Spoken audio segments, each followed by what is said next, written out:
बहुत समय पहले की बात है। एक विशाल राज्य पर राजा चंद्रसेन राज करते थे।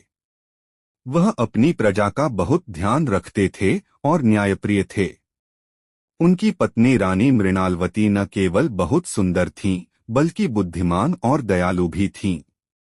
उनके राज्य में सब कुछ शांतिपूर्ण था, लेकिन एक दिन पड़ोसी राज्य के राजा ने उन पर आक्रमण कर दिया।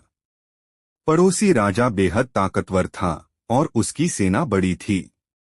राजा चंद्रसेन ने अपने छोटे से दल के साथ वीरता से युद्ध लड़ा, लेकिन अंततः उन्हें हार का सामना करना पड़ा। राजा चंद्रसेन और रानी मृणालवती को अपना राज्य छोड़कर जंगल में शरण लेनी पड़ी। उन्होंने एक छोटे से झोपड़े में रहना शुरू किया। राजा चंद्रसेन दुखी थे, लेकिन रानी ने उन्हें सांत्वना दी और कहा, परिस्थितियां चाहे जैसी भी हों, हमें धैर्य रखना होगा। यह समय भी बीत जाएगा।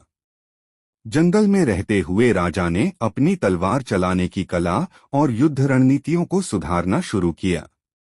रानी ने उन्हें प्रोत्साहित किया और कहा, यदि हम हार मान लेंगे तो हमारा भविष्य अंधकारमय हो जाएगा।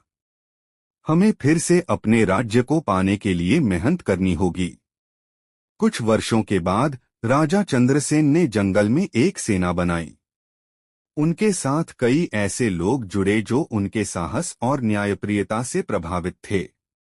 एक दिन राजा चंद्रसेन ने अपने राज्य को वापस पाने के लिए दुश्मन पर आक्रमण किया। इस बार राजा चंद्रसेन ने न केवल अपनी वीरता से दुश्मन को हराया, बल्कि अपनी बुद्धिमानी से उसे बंदी भी बना लिया।